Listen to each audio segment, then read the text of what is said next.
안녕하십니까. 저는 서울대학교 배운 응급의학과 김경수입니다. 오늘 제가 말씀드릴 내용은 이 넘어져서 다치는 일 없이 건강하게 사는 법이라는 내용입니다. 그중에서 저희가 다쳐서 방문하시는 데가 대부분 이제 응급실로 많이 오시기 때문에 그런 낙상으로 오는 환자들이 얼마나 오시는지, 그런 분들이 어떻게 다치는지 이런 내용에 대해서 조금 말씀드리고자 합니다. 낙상이 어떤 것인지, 낙상으로 응급실에 오는 환자들이 어떤 특성을 가지는지, 실제 사례들이 어떤 것들이 있는지 간단하게 말씀드리겠습니다. 낙상이란 다들 아시다시피 넘어지거나 떨어져서 몸을 다치는 것을 말합니다. 이 넘어지거나 떨어지는 것은 지금 이렇게 서 있는 자세에서 미끄러지거나 이런 경우도 있고, 계단에서 미끄러지는 경우도 있고, 침대에서 내려오다가 떨어지는 것도 낙상이라고 합니다. 더 큰 의미에서는 뭐 1층, 2층 이런 데서 떨어진 것도 낙상이지만, 그런 경우는 일을 하다가 다치거나 아니면 스포츠 활동을 하거나 혹은 자살 목적 이런 경우에서 다치는 것하고는 별개로, 이거는 내가 다치려고 한 게 아니고 그냥 일상생활을 하다가 실수로 다치는 것을 일반적인 낙상이라고 합니다. 특히나 이런 낙상은 세계적으로도 그렇고 노인 인구에서, 나이가 드시면 이제 젊었을 때만큼 내 몸이 내 마음대로 이제 컨트롤이 잘 안 되고, 특히 뼈가 약해져서 여자분들 골다공증이 생기고 하면 같이 넘어져도 젊었을 때 멀쩡하던 팔이 부러지고 이런 손상을 받기 때문에 이 노인 인구에서 낙상이 점점 문제가 되고 있습니다. 특히나 미국의 통계로 보면 65세 이상 노인 중에 3분의 1 이상은 1년에 한 번 이상 이렇게 넘어지는 것을 경험한다고 합니다. 그래서 이런 넘어져서 응급실, 미국에 있는 응급실에 방문한 것을 가지고 예전에 연구가 보고된 바가 있는데, 미국에서 아까 말씀드린 비의도성, 내가 원해서 다치는 게 아니라 실수로 다치는 손상의 가장 흔한 게 이런 떨어짐, 낙상이다. 그리고 그렇게 해서 죽는 것의 두 번째 원인이 이런 낙상이라고 되어 있습니다. 그래서 좀 오래된 자료긴 하지만 미국 전체 국가보건 통계 자료를 분석했더니 미국 내에서 1년에 800만 명이 이렇게 낙상으로 응급실을 방문을 하고, 그 환자들한테 발생하는 비용이 25억 불이나 된다. 우리 돈으로 3조가 넘는 이런 비싼 비용을 지출하게 됩니다. 가장 흔하게 이런 게 발생하는 게 어디 야외 활동 이런 게 아니라 집이라는 거죠. 나이가 드셔서 몸이 노쇠하게 되면 결국은 집안에서 하는 일상생활 중에 이런 낙상이 발생하게 됩니다. 그리고 이런 낙상은 젊은 사람의 경우에는 큰 문제가 없지만, 나이 드신 분들의 경우는 아까 그런 여러 가지 문제로 입원을 해야 되는 경우가 절반 이상이 발생을 합니다. 어떤 손상을 주로 입느냐? 발목을 삔다, 그냥 머리 다쳐서 멍든다부터 해서 심하면 뇌출혈이 생기기도 하고, 얼굴이 찢어지거나 머리가 찢어져서 꼬매기도 하고, 여기저기 이제 타박상을 입는 게 많습니다. 골반골 골절 같은 경우에도 골다공증이 심하면 그냥 침대에서 쿵 넘어졌는데 골반뼈가 부러져 가지고 못 걷는 경우가 생깁니다. 주로 심각한 손상은 이런 머리 내 손상이나 골절 중에 이렇게 거동을 못하는 다리뼈의 골절이 이후에 큰 합병증을 일으킬 수 있습니다. 아까도 말씀드렸지만 젊은 사람들은 낙상을 해도 입원을 하게 되는 경우가 거의 없습니다. 1000명에 1명 이렇게 입원을 하게 되는데, 나이 드신 분들이 연세가 들면 들수록 입원 확률이 올라가게 되고요. 한국에 있는 응급실 방문의 특성을 최근에 분석한 게 있어서 말씀을 드리면, 저희가 질병관리청에서 응급실에 다쳐서 오면 이 23개 병원 응급실에서 어떻게 다쳤는지, 어디를 다쳤는지 이런 거를 이제 조사해서 등록하는 시스템이 있습니다. 응급실 손상 환자 심층 조사 자료라고 해서 그 5년치를 보면, 이렇게 원하지 않은 낙상으로 응급실에 방문한 거는 5년 사이에 26만 명이 나왔고요. 그중에 20% 정도가 입원을 하고 한 2.6% 정도가 중환자실에 입원할 정도로 다치고, 그중에 0.6% 1,580명이 이걸로 사망을 했습니다. 보시면 나이에 따라서 이렇게 응급실에 오는 숫자를 그려보면 10살 미만 아기들이 엄청 많습니다. 나이 드신 분들이 아니라 아기들, 영아들 어디 부딪히거나 떨어지면 애가 어디가 아픈지 표현을 잘 못하기 때문에 대부분 응급실에 데려오거든요. 그래서 머리 CT를 찍거나 이런 검사를 하게 되는 경우가 많고, 아기들이 이런 일상생활에서 다치는 경우가 꽤 많습니다. 그래서 소아연령대 10살 미만에서 전체 떨어지는 환자의 3분의 1이 발생하고, 그 젊은 장년층에서 또 3분의 1, 노년층에서 3분의 1, 발생은 이렇게 3분의 1, 3분의 1, 3분의 1 이렇게 합니다. 하지만 입원 환자들은 노인 환자들 입원율이 훨씬 높습니다. 그래서 10살 미만 애들은 많이 오지만 실제 입원할 만큼 크게 다쳐서 오는 경우는 별로 없고 그냥 엄마가 안고 있다가 살짝 놓쳤거나 이런 경우들이 많고 나이가 드신 분들은 이렇게 다쳐서 응급실에 왔다 하면 40%가 입원을 하게 됩니다. 많은 환자가 입원을 하게 되고요. 특히 심하게 다쳐서 혹은 다친 걸 수술하기 위해서 중환자실에 가야 할 만큼 심각한 손상이 있는 경우가 60세 이상은 5.2%나 됩니다. 이것도 어린 애들에 비해서 10배가 넘는 비율이죠. 그리고 아까 말씀드린 이렇게 5년 사이에 낙상으로 인한 사망 환자가 1,500명 정도가 되는데 그중에 1,277명이 60세 이상 고령 인구입니다. 특히나 이런 중증 손상이 나이가 들면 들수록 심하게 발생할 수 있다는 거고 사망률이 나이에 따라서 이렇게 쭉 올라가는 걸 알 수가 있습니다. 그래서 정리하자면 응급실 방문은 아이들, 장년층, 노년층 비슷하게 3분의 1씩 이렇게 방문을 하지만 실제 입원하는 경우는 노년층이 대다수를 차지하고 사망자도 대다수가 노년층이 차지한다. 나이 들어서 이런 낙상으로 응급실에 방문할 일이 생기면 이게 심각한 문제가 될 수 있겠구나라고 우선 인지를 하셔야 됩니다. 어떤 경우가 생기느냐 한번 사례를 보시면 이제 날이 추워지니까 이제 빙판길이 많아지겠죠. 이렇게 야외 활동하시다가 그냥 멀쩡히 걸어 다니는데 빙판길에 미끄러지는 경우가 잘 생기고 그렇게 되면 가장 흔히 응급실에 오는 경우 하나가 손목의 골절입니다. 넘어지면서 이렇게 손을 짚으면 손목이 뒤로 젖혀지면서 요골이라고 하는데 이 요골이 뚝 부러져 가지고 이 손등 쪽으로 꺾이게 됩니다. 이런 골절로 응급실에 오는 경우가 아주 많고요. 특히나 이런 빙판길에서 조심하셔야 됩니다. 이런 경우는 다행히도 이 부목골 고정을 하고 뼈가 아물기를 기다리고 일상생활이 조금 불편하더라도 지내실 수 있는 경우가 많습니다. 일부 수술을 하는 경우도 있고요. 하지만 큰 합병증 없이 회복하시는 경우가 많습니다. 그렇지만 두 번째 사례를 보시면 75세 여자 환자분이 그냥 침대에서 내려오다가 이게 발을 제대로 못 디뎌서 그냥 옆으로 쿵 떨어졌어요. 그리고 그때부터 이제 골반이 너무 아파서 오시는데 그랬을 때 엑스레이를 찍어보면 이 대퇴골의 골두 목 부분이 이렇게 골절이 있는 경우가 있습니다. 이런 경우는 상당히 많고요. 특히나 골다공증이 심하면 손상이 그렇게 심하지 않았는데도 그 정도로 싶은데도 부러져 있는 경우가 많습니다. 근데 이제 이렇게 오시면 이건 대부분 수술을 해야 되거든요. 수술을 해야 되는데 원래 건강하시던 분이면 수술을 잘 견디고 가시는데 원래 가지고 있는 병 중에 심혈관계 질환, 심장이 안 좋거나 폐가 안 좋거나 간이 안 좋거나 이런 만성 질환으로 고생하시던 분들은 전신 마취하고 수술하는 것 자체가 상당히 위험할 수 있습니다. 수술 중에 중환자실에 가거나 회복을 못하고 하실 수 있고 그래서 이제 수술 동의서를 받을 때 상당히 위험하게 얘기하거든요. 쉽지 않다. 위험할 수도 있다. 수술을 안 하고 들어 누우면 수술 안 하겠다 이래가지고 누워 계시면 그때부터는 누워 있으면서 생기는 여러 가지 합병증이 생깁니다. 욕창이 생기고 요로 감염이 생기고 폐렴이 생기고 이제 활동을 못 하니까 식사도 잘 못 하시고 그때부터 점점점 기력을 잃고 못 일어나시게 되는 거예요. 나이가 드셔서 못 일어나시면 그것 때문에 이 생기는 합병증이 훨씬 더 크기 때문에 위험도가 있더라도 수술을 하시는 게 맞고 그렇게 해서 수술을 하더라도 잘 회복하시는 분이 있고 재활용을 못 하셔서 점점 기력이 쇠하시는 분들도 계십니다. 더 심하게는 이제 80살 할아버지가 욕실에서 미끄러져서 머리를 옆 바닥에 돌바닥에 쿵 하신 거죠. 그리고 의식이 없다고 119에 신고돼서 이렇게 오시는데 이렇게 와서 저희가 머리 CT를 응급실에 찍어보면 이 하얀 게 다 피입니다. 경막하 출혈이라고 뇌 안에 외상 머리가 다쳐가지고 피가 나고 이 피가 난 게 지금 정상 뇌를 이쪽에서 누르고 있습니다. 눌러서 원래 가운데 있어야 되는 게 이쪽으로 다 밀려 있죠. 환자는 의식이 없고 이걸 빼주지 않으면 뇌가 눌려서 죽게 생겼으니 이제 수술을 하게 되는 거죠.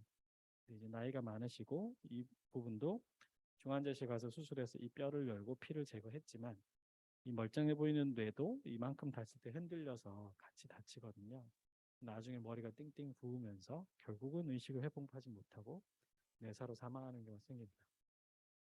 이런 외상에 의한 손상은 보호자분들이나 환자분들이 받아들이시기 어려운 게 어제까지 멀쩡하던 분이 좀 전까지 멀쩡하던 분이 한번 쿵 하고 나서 갑자기 이런 병의 상태로 가기 때문에 무슨 암을 진단받고 그걸 이해하고 치료하고 이런 과정이 아니라 순식간에 발생하기 때문에 상당히 예측이 어렵고 그러면서 더 환자나 보호자들이 가지고 있는 충격이 더 큽니다. 어쨌든 이런 낙상은 이런 심각한 합병증을 일으킬 수 있죠. 정리하자면 낙상은 이렇게 의도하지 않은 손상의 가장 흔한 원인 중에 하나고 특히나 노인 인구에서 그 전체 3분의 1이 발생하는데 이 노인 인구에서 한번 발생하면 입원을 필요로 할 만큼 심각한 손상인 경우가 많고 사망으로 이르는 경우도 있습니다.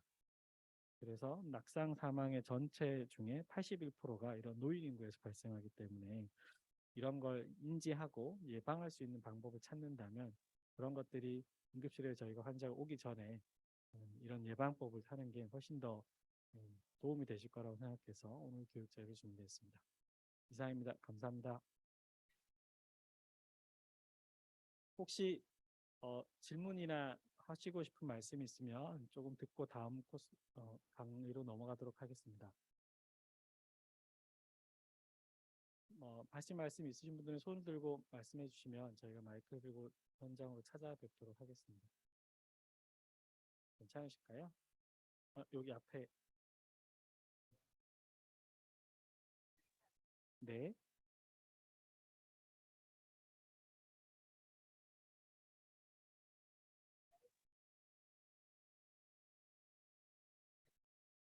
네네.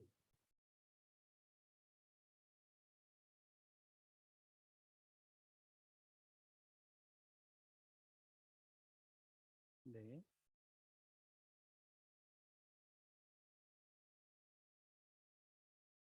네. 네. 어, 손상이라는 게 저희가 검사에서 나오는 골절이 없는 건 다행이고요. 근데 골절이 없다고 해서 다친 게 아닌 건 아니고 그 주위에 있는 연부 조직이나 이런 데 아까 좌상 이런 것들이 계속 손상을 남겨서 그런 부분이 불편해서 꽤 오래 가시는 분도 계십니다.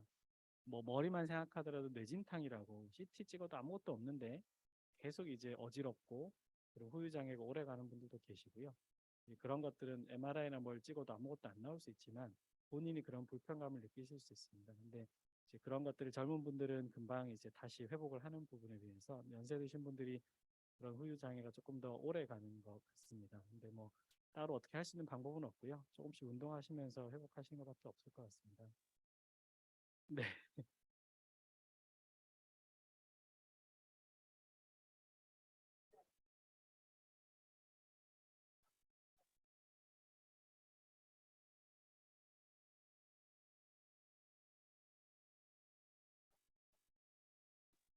네, 네, 네. 네, 줄 수 있습니다. 코로나뿐만 아니라 그냥 독감도 그렇고 나이 들어서 폐렴이든 어떤 큰 병을 한번 앓고 나시면 몸에 근육이 줍니다. 그런 염증 반응 자체 때문에 근육도 줄고 그 사이에 운동을 적절히 못해서 누워서 쉬시는 사이에 일주일만 누워서 쉬어도 몸에 근육이 쫙 빠집니다. 이제 그러면 그 전보다 이제 걷거나 일어나거나 신체 활동하는 게 확실히 힘이 빠진다는 걸 느끼실 거고요. 특히나 그런 코로나 같은 열성 질환을 앓고 나서 근육 감소가 꽤 있을 수 있습니다. 예. 그걸 이제 회복하는 방법에 대해서는 이후 강의에서 조금 나올 것 같습니다. 좀 기다려 주시면 좋은 내용이 나올 것 같습니다. 네, 감사합니다. 그러면 다음 선생님으로 모시겠습니다.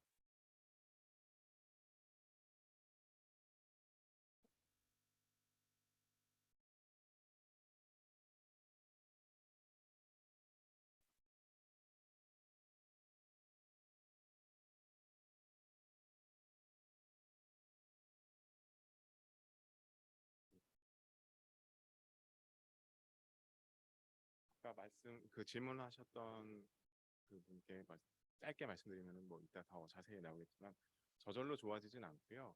그 근육이 그 신체 기능이 좀 떨어진다면은 그 이상으로 뭐 한 달 고생했으면 두 달은 운동을 해야지 다시 회복이 됩니다. 그런 부분에 대해서는 적극적으로 노력을 하셔야지 이전처럼 그 지내실 수 있습니다. 낙상에 대해서 일단 인식을 좀 개선할 수 있는 어떤 것들을 알아두는 게 좀 필요한가 해서 그런 내용들을 좀 정리를 했습니다. 낙상이 왜 중요한가, 그리고 낙상의 원인은 무엇인지, 그리고 어떻게 예방할 수 있을지에 대해서 간략한 내용들을 말씀드리도록 하겠습니다. 예, 저는 재활의학과에 있고요. 재활의학과에서 일하고 있는 김기원이라고 합니다. 왜 중요한가? 아까도 나왔지만 그 70세 미국에서 통계는 그 고령자에서 매년 3분의 1이 넘어진다고 그러고요. 일본에서는 매년 20% 정도로 집계되고 있습니다. 그러니까 여기 뭐 한 20분 계시면은요. 이 중에 상당수가 올해 한 번 이상 넘어지셨을 것입니다.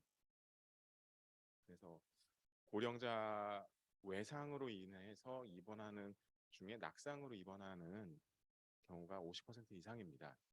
뭐 교통사고보다 낙상이 훨씬 더 흔한 외상의 이유입니다. 입원하게 되는 가장 큰 이유는 그 고관절 골절 넘어져서 생기는 거랑 상지 상지 죄송합니다. 상지 외상 아까 얘기 나왔었던 그 손목 쪽의 요골 골절이라든지 외상성 뇌손상 이 세 가지가 가장 큰 입원의 이유가 되고요. 요거는 뭐 그냥 이제 전 세계 뭐 데이터를 쭉 모아놓은 건데 외상으로 인한 게 여기 녹색이면은 그 중에서 낙상이 차지하는 비율이 사실 대부분입니다. 그 교통사고가 요만큼이면요, 그거보다 훨씬 큰 비중이 낙상으로 인한 것입니다. 그리고 낙상으로 인해서 어떤 결과가 발생하느냐? 독립적인 생활을 못하게 됩니다. 누군가 옆에서 간병을 해줘야 되는 경우가 많고 정신이 좀 흐려지시는 경우들이 많이 있고요. 못 움직여서 누워 계시게 되거나 우울해지는 그 정동 문제도 상당히 큽니다. 고관절 골절은 저희가 생각하기에는 뭐 뼈 부러진 거니까 뼈 굳으면 다 괜찮아지겠지라고 생각을 하잖아요. 일반적인 뭐 그냥 의대생들도 다들 그렇게 생각을 할 겁니다. 그런데 실제로 환자를 보게 되면은 고관절 골절로 수술을 하면 뭐 뼈는 진짜 그 인공관절 치환술을 하면 그 다음 날로 써도 되는 거거든요. 그런데 절반 이상이 못 걸어요. 그 한 달이 지나고 두 달이 지나고 그래도 끝내 절반 이상이 이전처럼 못 걷는 경우가 절반에 이릅니다. 그리고 사망하는 경우는 1년 또는 2년까지 보면은 5%가 넘습니다. 상당히 위험한 거죠. 왜 그러느냐? 사실 넘어져서 뼈가 부러진다는 게 뼈가 약해서만 그런 게 아니고 넘어질 정도로 그 신체 기능이 떨어져 있으면 근력 기능도 약해져 있고 그러면은 수술하고 뭐 1, 2주만 누워 있으면은 다시 회복이 저절로 안 되는 거예요. 그러면 다시 못 걷게 되면은 누워 있게 되면은 기대 수명이 뚝 떨어집니다. 그냥 걸어 다니실 수 있는 분과 못 걸어 다니시는 분 기대 수명은 2배 차이가 난다고 생각하시면 돼요. 압박골절도 흔하잖아요. 엉덩방아 살짝 쪘는데 그 척추가 주저앉았다. 허리 아파서 또 한두 달 누워 있게 되잖아요. 1년 내 사망하는 비율이 또 10명 중에 그 1명 좀 안 되는 정도, 100명 중에 3명 정도입니다. 그러니까 그냥 뼈 부러지는 게 뼈 부러지는 게 아닙니다. 그냥 그 다음에 장애가 생기고 생명을 잃게 되는 그런 경과까지 이룰 수가 있습니다. 그래서 모든 외상성 사망의 40% 정도가 낙상으로 인한 것이고요. 미국 국가에 따라 차이가 굉장히 큽니다. 미국은 10만 명 중에 낙상으로 인한 사망이 36명, 37명 정도인데 캐나다는 10만 명 중에 9명 정도밖에 안 돼요. 이 차이가 뭘까요? 사실 저희가 이런 임상 시험을 그 낙상을 예방하기 위한 중재를 열심히 하고자 하는 이유인데요. 캐나다는 1990년대에 국가적으로 정부에서 이런 낙상 예방에 대해서 의사, 뭐 법률가, 뭐 사회복지사 뭐 그런 다 모여가지고 또 당연히 이제 지역사회 주민들도 모여서 그런 프로그램을 만들어서 했더니 낙상 비율이 뚝 떨어지는 거예요. 그러니까 예방이 가능하다는 겁니다. 이 정도 숫자 차이를 낼 수 있어요. 미국 사람이랑 캐나다 사람이랑 차이가 있을 이유는 별로 없잖아요. 예, 예방이 가능합니다. 사망률은 나이가 들수록 크고 비용도 만만치 않습니다. 혼자 다치는 게 아니에요. 혼자 다쳐서 넘어져서 거동이 불편해지면은 옆에 보호자도 같이 이제 하고 싶었던 그 이전 활동을 못 하게 됩니다. 국내에서 사회 경제적 비용으로는 약 5조 정도 1년에, 미국에서는 310억 달러 정도로 추산이 되는데 엄청나게 크죠. 직접 비용, 직접 치료 비용도 있겠지만 간접 비용으로 가족의 부담도 생각하면은 영국 기준으로는 연 4만 환자 한 명이 낙상 환자가 한 명 발생하면은 가족이 전체가 한 4만 달러, 한 5천만 원 정도를 매년 잃게 된다는 그런 통계입니다. 그리고 아시다시피 우리나라는 빠르게 고령화가 되고 있어서 낙상으로 인한 그 고령 그 노인 낙상 환자, 골절 환자가 크게 빠르게 증가하고 있습니다. 이에 대해서는 뭔가를 해야 됩니다. 인구가 고령화된다는 거는 우리 생활 수준이 좋아지고 의학 기술이 발전해서 좋은 거잖아요. 인류의 성과, 트라이엄프 오브 휴머니티라고 표현을 하는데 그러면서 사회에 가장 큰 문제가 되고 있습니다. 놔두면 안 됩니다. 우리가 이걸 해결하기 위해서 어떻게든 노력을 해야 됩니다. 낙상은 앞으로 2030년까지 지금까지 100건이었으면 200건으로 증가할 것으로 예상이 됩니다. 그럼 왜 낙상이 생기고 그걸 어떻게 예방할 수 있는가? 낙상은 사실 한 가지 요인으로만 설명할 수가 없습니다. 예전에 낙상으로 인한 고관절 골절은 무조건 골다공증 검사만 하고 칼슘 주고 호르몬 맞고 그랬었는데 지금은 그걸로 설명이 다 안 되네라고 해서 근육도 열심히 평가하고 균형 능력도 평가하고 그런 것들도 다 치료가 돼야지 다시 이전처럼 기능을 할 수 있구나. 한두 가지 문제만으로는 해결이 안 되는구나라고 다들 알고 있습니다. 행동 위험 요소도 있고 생물학적 위험 요소도 있고 사회 경제적 위험 요소, 환경 위험 요소 등도 있습니다. 하나씩 살펴보면은 약을 많이 여러 가지를 함께 드시는 것도 굉장히 위험한 요소고요. 술 드시는 거 당연히 안 좋습니다. 운동 부족한 것도 큰 행동 위험 요소가 되고요. 신발 본인한테 맞지 않는 너무 예쁜 신발 신지 않는 것도 좀 중요합니다. 편하고 안전한 신발을 신으셔야 됩니다. 생물학적 위험 요소는 당연히 연령도 중요하고요. 성별에 따른 차이도 꽤 큽니다. 이따 나오겠습니다. 그리고 만성 질환에 대해서도 당연히 관리를 해야 되고 인지 기능이나 신체 기능이 저하될 수 있는데 이것도 늦추는 방법들이 있습니다. 사회 경제적 요소로는 소득 수준이 낮거나 교육 수준이 낮은 것도 중요한 요인으로 알려져 있습니다. 주거 환경도 아주 좁고 어두운 집보다는 넓고 밝은 집이 훨씬 낫겠죠. 그리고 병원에 쉽게 접근할 수 있는 것도 중요한 요인이 되겠습니다. 그리고 미끄러운 바닥, 어두운 실내, 집 앞에 골목길이 울퉁불퉁한 것도 안 좋은 거고요. 그래서 여러 가지 요인들이 다 낙상에 기여를 하게 됩니다. 액티브 에이징이라는 게 있습니다. 지금 활동적 노화라고 번역을 했는데 WHO에서 약 10년 전부터 가장 강조하는 문구 중에 하나예요. 고령 인구가 확실히 늘어나고 있는데 오래 사는 것 자체는 의미가 없잖아요. 오래 사는데 누워서 지내면 의미가 없습니다. 여행도 다니고 사람들도 만나고 하고 싶은 취미 활동도 다 하면서 사는 게 그래야 의미가 있습니다. 그래서 그런 노화를 성취해야 된다. 그게 WHO에서 말하는 액티브 에이징입니다. 활동적 노화. 넘어질 게 우려된다고 집에 누워 계시면 안 되는 집 안에만 계시면 안 되는 겁니다. 그래서 문화적인 요소도 중요하고 성별도 중요합니다. 그리고 여러 가지 보건 서비스, 경제 요소, 행동 요소 다 여러 가지 요소들이 갖춰져야지 활동적 노화를 달성할 수 있습니다. 그리고 활동적 노화에 이르는 경로는 사람마다 차이가 굉장히 큽니다.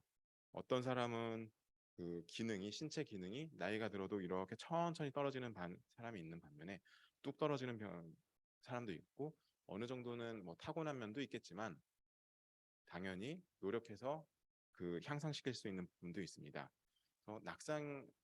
활동을 안 하면 넘어지진 않겠죠. 그렇다고 활동을 안 하는 게 낫느냐? 당연히 여기서 이 질문에 대해서는 활동을 증진시키면서 낙상을 줄이자가 목표가 됩니다. 문화나 성별이 굉장히 중요한데요. 문화적 가치와 전통이 고령의 낙상에 대한 관점을 상당 부분 결정한다라고 알려져 있습니다. 사회 참여에 대해서도 아직도 그러신 분들이 있는데 그런 사람들이 많이 있을 것 같습니다. 우리나라에도 나이가 들면 집에서 쉬어야지. 그런데 만약에 뭐 어르신들께서 자녀분들한테 이번에 그 옆집 그 김 여사랑 살사 댄스를 배우려고 한다. 그러면은 애구 왜 나이 드셔서 주책이세요? 나 넘어지시면 어떡하시려고요? 그렇게 얘기하시는 분들 당연히 많죠. 당연히 그런데 그 후자가 많습니다. 맞습니다.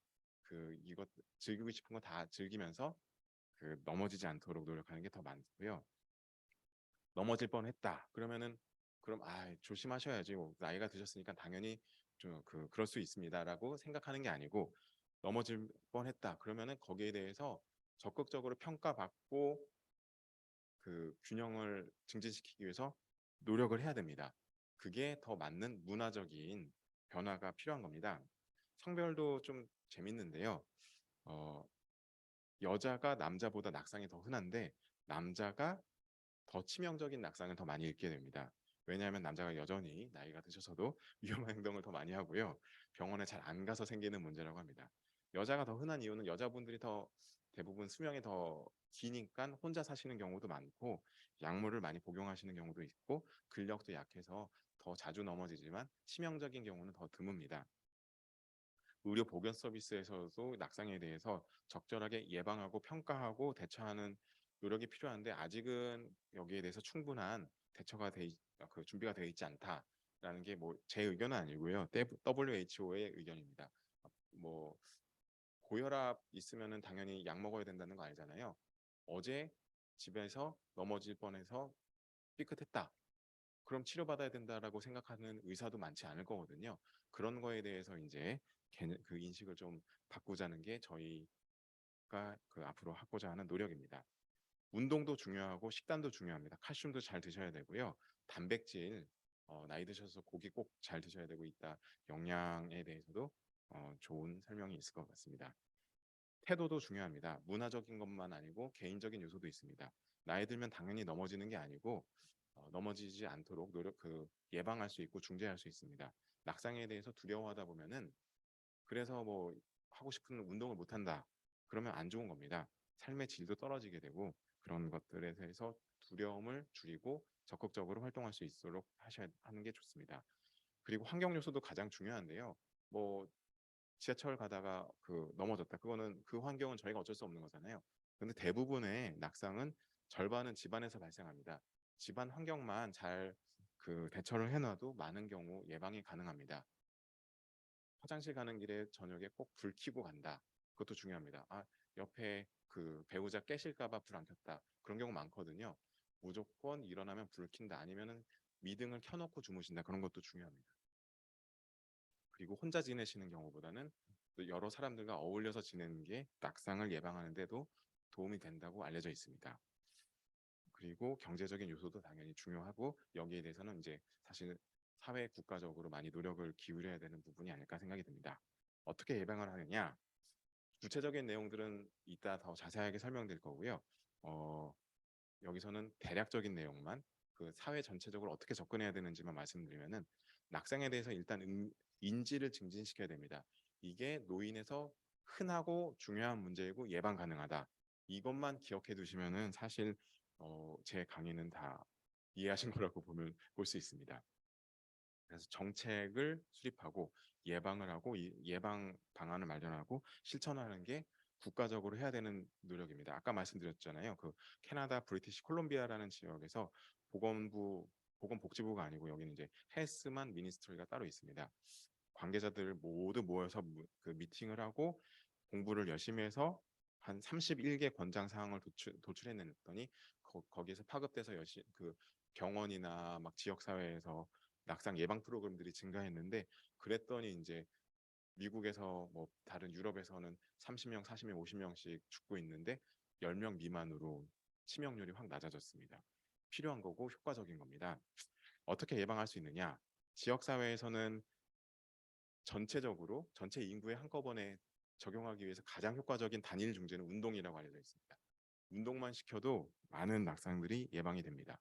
가정 및 요양병원에서는 좀 더 복합적으로 중재를 할 수 있을 거 아니에요. 당연히 운동도 하고 약물도 위험한 약물은 줄이는 게 좋고 영양도 점검을 하고 환경 개선도 하고 그리고 1차 의료기관에서는 넘어져서 입원을 했다. 이 환자를 그러면은 침대에 딱 결박해 놓, 그 해놓는 게 좋냐?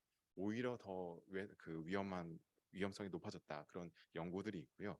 침상에서 혼자서 화장실 가려고 간호사 안 부르는 것보다는 무조건 벨 누르게 하고 병원에서는 그리고 낙상 고위험군 환자는 손목이든 어디든 스티커를 붙이든 해서 위험하다는 것을 그 주변 사람들이 알게 해두면은 저희 병원은 그렇게 하고 있거든요. 낙상 고위험군 스티커가 있습니다. 그렇게 하는 것들이 예방에 도움이 됩니다. 이게 이제 WHO에서 만든 모델인데요. 그래서 인식을 증진시키고 어웨어니스를 증진시키고 적절한 평가를 가해서 낙상 고위험군, 낙상의 위험도가 있으신 분들에 대해서 예방적인 중재를 한다. 이 세 가지만 잘 실천하면은 저희도 낙상으로 인한 그 외상과 사망을 줄일 수 있다라고 생각을 하고 있습니다. 요약하면 다음과 같습니다. 낙상은 고령에서 외상, 장애, 사망의 가장 주요한 원인입니다. 활동적 노화가 목표가 되고 이런 게 위험하니까 집에 누워 있자가 아니고 이런 걸 예방하면서 활동을 늘리자가 더 맞는 그 접근이 됩니다. 나이가 들어서 넘어지는 건 당연하지가 않고요. 예방이 가능합니다. 그리고 지속적인 사회 참여, 관계가 중요하고 균형과 기능을 향상시키기 위해서 운동이 필요합니다. 그리고 노인 낙상 이런 부정적인 고령자들만 생기는 문제다. 그런 뭔가 낙인을 찍는 것보다는 낙상을 예방한다, 균형을 증진시킨다 이런 식으로 접근하는 게 더 바람직하다라고 알려져 있습니다.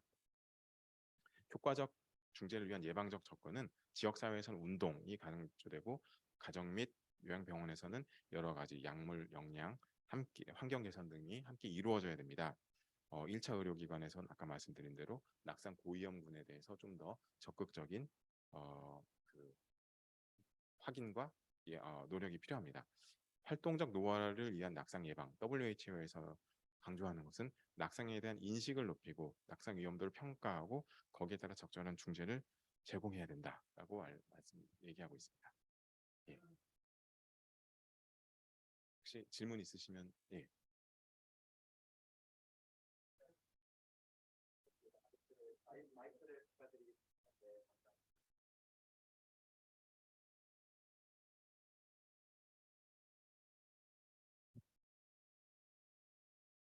제 경우를 말씀드리겠습니다. 예.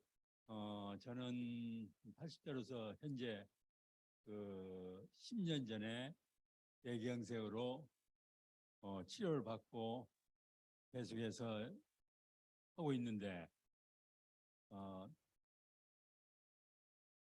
다 검사를 해도 어지럼증이 있어서 그 어지럼증을 갖다가 말하자면은 검사해도 나오지 않습니다. 이상이 없다고. 예. 최근에 그 좋은 기회가 나와서 그걸 다시 한번 했는데도 나오지 않았기 때문에 제가 주로 그 거행할 때는 잘 모르지만은 버스를 탈 적에 사람이 잡지 않으면은 자리가 있어도 앉지를 못합니다. 예. 넘어지기 때문에.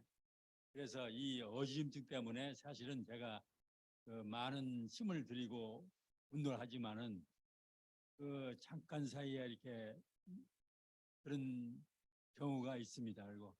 그리고 걸어 다닐 때도 마찬가지 평지에는 괜찮은데 예. 약간 경사진데 올라가는 그런 데로 올라가지만 내려올 때는 그 울퉁불퉁한 데는 옆에서 잡고 내려와야 될 정도로 그렇게 어지럼이 있습니다.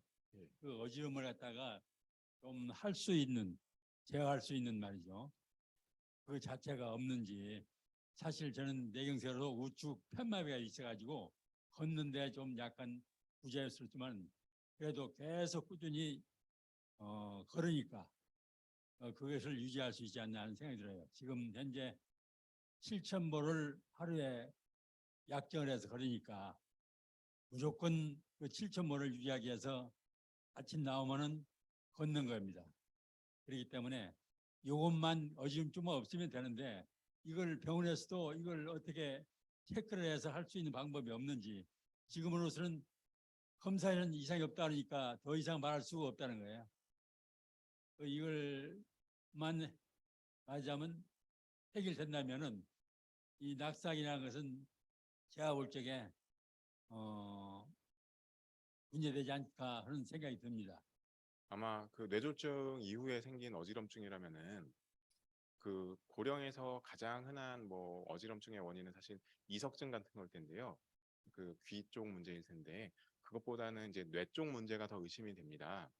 없애기는 어렵고 점점 그 조금씩 나아질 수는 있는데요.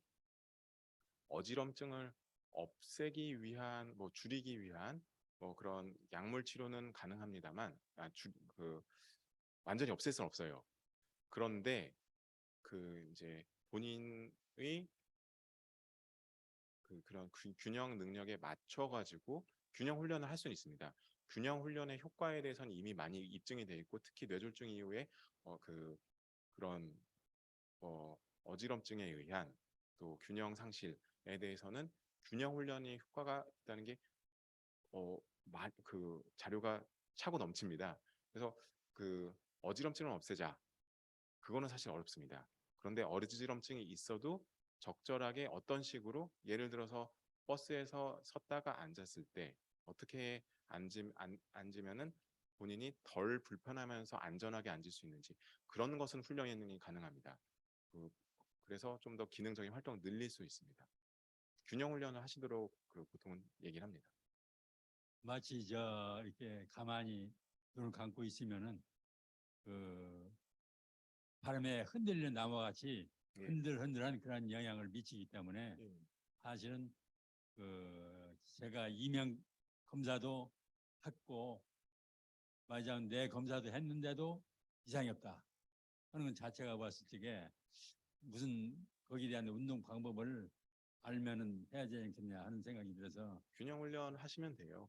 아마 중추신경계 문제면 MRI에서도 안 나옵니다. 그래서 그런 문제 때문에 예. 지금도 양 상당히 이 말하자면 거기에 고심하고 있습니다. 그리고 좋아지는 방법은 없는데 몇 개월 정도를 예상하시고 하시면은 그래서 넘어진 것이 좋아집니다. 저는 우측 고관절, 우측 어깨, 우측 손목 이 안전이 양 이걸 다 경험했습니다. 예. 그렇기 때문에 여러 가지 어려움이 있다는 것을 그런 균형 훈련을 제공해 줄 수 있는 재활 치료 가능한 병원이나 의사를 찾아가시면은 거기에 대해서 적절한 처방을 받고 확 좋아지진 않습니다. 약 먹고 좋아지는 것도 아니고 몇 달 정도 노력을 하셔야지 좋아집니다. 이야기입니다. 예. 예.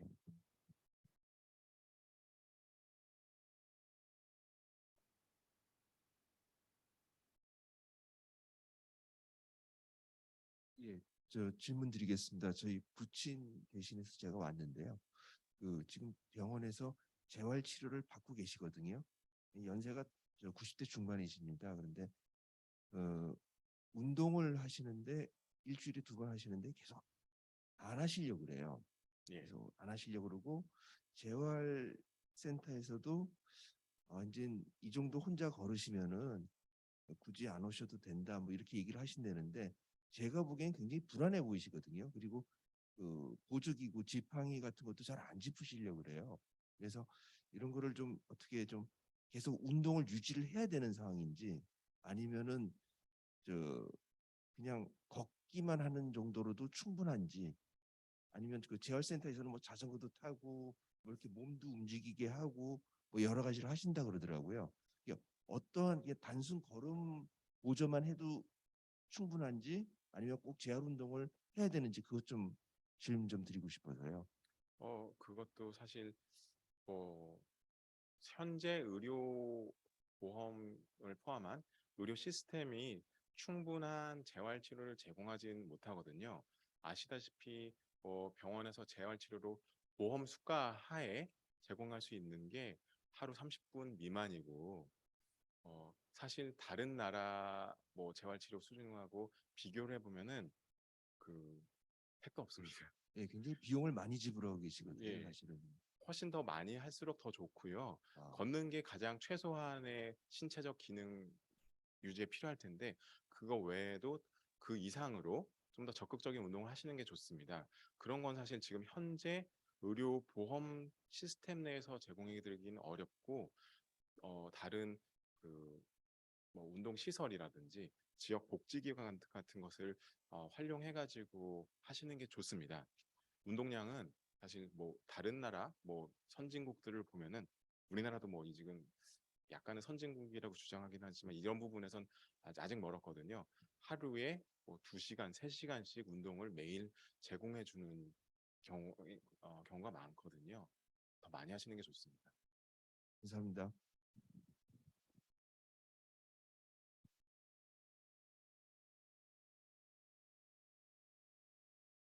어, 예. 그게 이따 더 자세히 소개가 될 겁니다. 예. 네, 좋은 강의 해주셔서 감사합니다. 제가 궁금한 건요. 혹시 우리가 얼음이나 이런 데서 낙상을 이렇게 하려고 할 때, 낙상이 될 때 어떤 자세를 취하면 이렇게 조금 도움이 될까? 제가 그게 궁금해서요. 아, 네, 질문 드렸습니다. 굉장히 좋은 질문이신데요. 요새 뭐 손목에 뭐 갤럭시 와치나 뭐 애플워치 차면은 넘어지면은 딱 알려주잖아요. 또는 뭐 에어백처럼 여기 거들 같은 거 입고 있으면은 넘어지면 때 에어 딱 쿠션 역할 해줘가지고 부러지는 거 막는 것도 있는데 그런 거는 이제 차선책이거나 효과가 적습니다. 넘어지려고 할 때 뭐 하려는 것도 이미 늦은 겁니다, 사실은.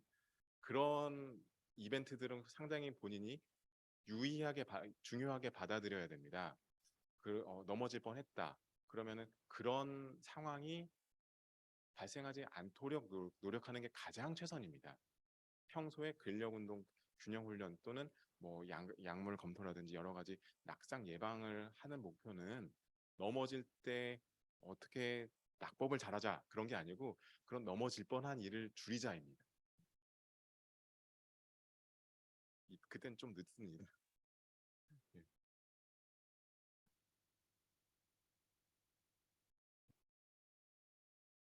제가 극복한 사례를 제가 좀 말씀을 드리면은요. 제가 낙상을 해갖고 다리가 안 움직여갖고 병원에서 연골이 찢어져 나가서 그거를 꿰맸어요. 그러는데 병원에서는 한 3주 입원을 하라고 그러더라고요. 그래서 제가 이틀 만에 휠체어에서 그냥 일어나면서 이렇게 기부스 비슷한 거를 25만 원인가 하게 하더라고요. 그래서 그거를 그냥 차고 제가 외출을 하겠습니다. 그랬어요. 그랬더니 의사가 퇴원을 하고 하지를 않으면은 자기네는 책임을 지겠대요. 그래서 제가 서약서를 쓰고 퇴원해서 처음에는 그거 다리를 질질 끌고 그냥 걸었어요. 그냥 조금 이제 걷다가 어느 정도 한 달쯤 지난 다음에 그거 20만 원 주고 한 거를 그냥 가차없이 뽑아버렸어요. 그리고 다리가 어려워도 그냥 걸었어요. 그냥. 그랬더니 다리가 빨리 자리를 잡더라고요. 그러니까 제가 보니까 다치고 그러한 것이 저는 지금 70대 중반인데요.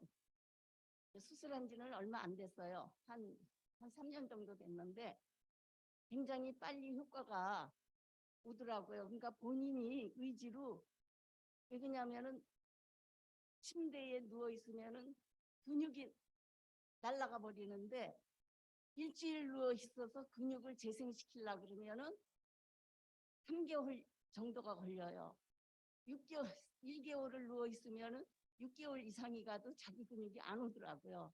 그러니까 근육이 빠져나가기 전에 빨리 움직여지니까 제자리로 빨리 돌아오더라고요. 그러니까 굉장히 속도가 조금 빨라지는 것이 본인의 의지가 제가 생각하기에는 90% 정도가 차지할 것 같아요.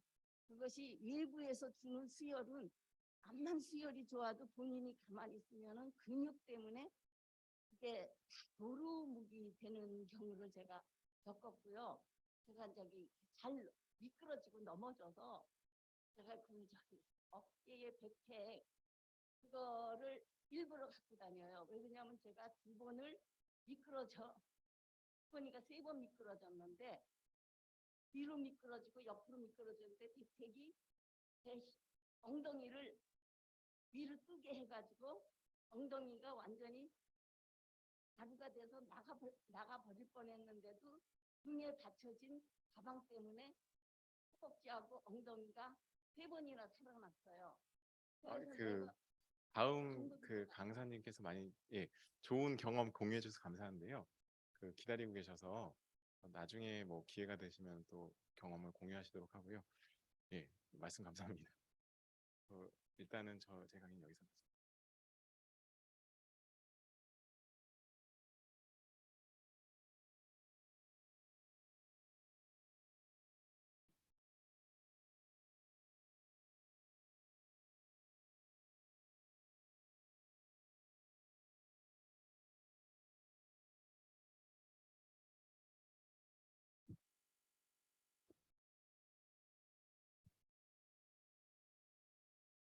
네, 안녕하세요. 저는 오늘 낙상 방지를 위한 약물 상식이라는 제목으로 낙상과 약물과의 관련성에 대한 강의를 진행하게 된 서울대학교 병원 약제부에서 근무하고 있는 홍지승이라고 합니다. 우선 저희 원래 순서는 영양 관련된 내용을 먼저 들으실 예정이셨는데 시간 관계상 순서를 바꿔주신 선생님께 감사드리면서 강의 시작하도록 하겠습니다. 시작하기 전에 제가 먼저 여러분들께 한번 여쭤보고 싶은 내용이 한 가지 있는데요. 혹시 여기 계신 분들 중에서 아마 환자분들이나 보호자분들께서 많이 와 계신 것 같습니다. 혹시 약을 먹고서 부작용을 경험해 보신 적이 있으시다면 손을 한번 들어봐 주실 수 있으실까요? 네, 아주 심각한 부작용이 아니더라도 그냥 뭐 속이 쓰리거나 변비 같은 부작용도 쉽게 나타날 수 있는데요. 지금 몇몇 분들께서 손을 들어주셨습니다. 아마 경험해 보신 분들은 더 잘 아시겠지만 모든 약은 이렇게 부작용을 일으킬 수 있고요. 네, 뭐 병원에서 치료를 위해서 사용하는 뭐 소위 말하는 센 약, 뭐 항암제 막 그런 약이 아니더라도 쉽게 약국에서 사 먹을 수 있는 그런 감기약에도 부작용을 충분히 일으킬 가능성이 존재하기 때문에 그거 관련해서 오늘 말씀을 드리려고 하고요. 약을 이렇게 복용했을 때는 다양한 부작용이 나타날 수 있습니다. 그 부작용의 일부, 쉽게 나타나고 보다 일반적인 부작용을 오른쪽에 써와 봤는데요.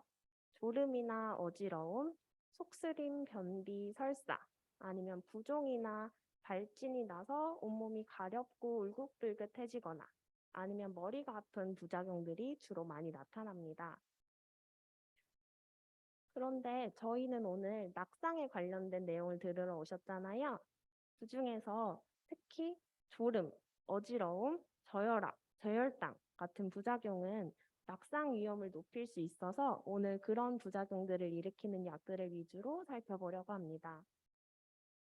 이런 부작용이 일어났을 때 왜 낙상 위험이 높아질지에 대해서는 앞에서 교수님들께서 강의를 충분히 설명을 해주셨기 때문에 아마 이제는 이해하고 계실 것 같습니다. 졸음이 일어나면 당연히 걷다가도 이제 걷는 그런 동작에 집중을 하지 못하거나 아니면 어지러움이 발생해서 균형을 잡지 못하는 경우에도 넘어지기가 쉬워지고요. 저혈압이 발생하면 아무래도 좀 온몸이 피로해지고 아니면 현기증 같은 게 나타날 수가 있습니다. 그래서 낙상 위험이 높아지고 저혈당이 발생하는 경우에도 아마 주로 당뇨 환자분들께서 저혈당 얘기를 많이 들어보셨을 것 같아요. 저혈당이 발생하게 되면 갑자기 식은땀이 흐르면서 온몸에 아찔해지고 현기증이 발생하는 그런 증상들이 주로 나타나기 때문에 낙상에 위험해지는 상황이 온다라고 생각해 주시면 되겠습니다. 그러면 이제부터 이렇게 낙상 위험을 높일 수 있는 그런 낙상 위험을 올리는 부작용들을 발생시킬 수 있는 약들에 대해서 한번 말씀드리겠습니다. 제가 최대한 간단하게 양을 줄여보려고 했는데요. 그래도 너무 다양한 약들이 그런 부작용을 일으키더라고요. 그래서 간단히 하나씩 설명을 드리려고 합니다. 먼저 잠이 잘 안 와서 찾으시게 되는 수면제나 수면 유도제 아니면 신경 안정제, 보통 진정 목적으로 사용을 하는 약이고요. 여기에 써 있는 약들은 처방받아 복용하시는 전문 의약품이나 아니면 그냥 약국에서 처방 없이 구매하실 수 있는 일반 의약품을 모두 포함하고 있습니다.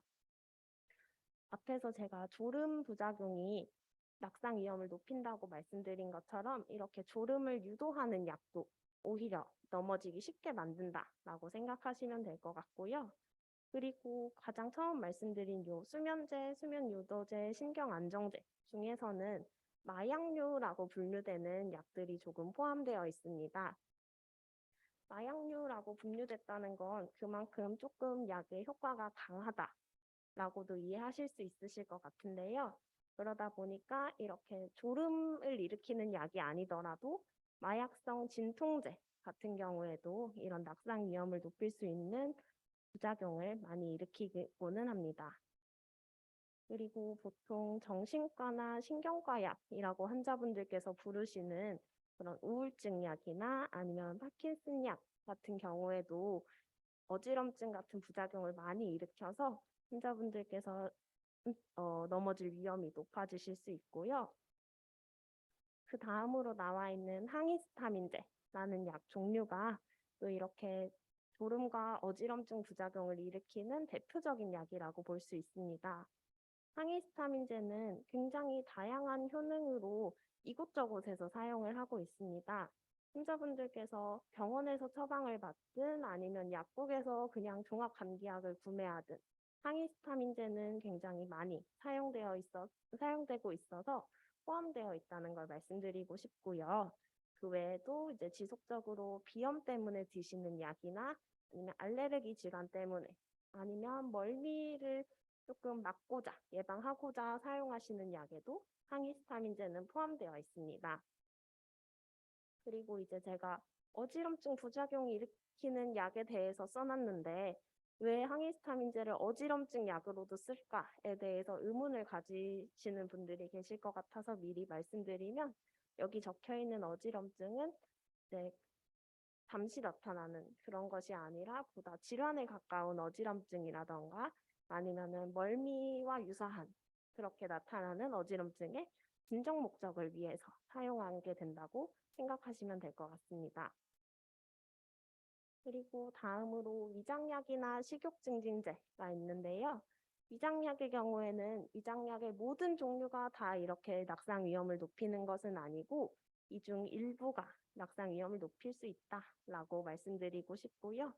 그리고 마지막으로 혈압약, 이뇨제, 부정맥약, 협심증약, 비뇨기약 이렇게 써 있습니다.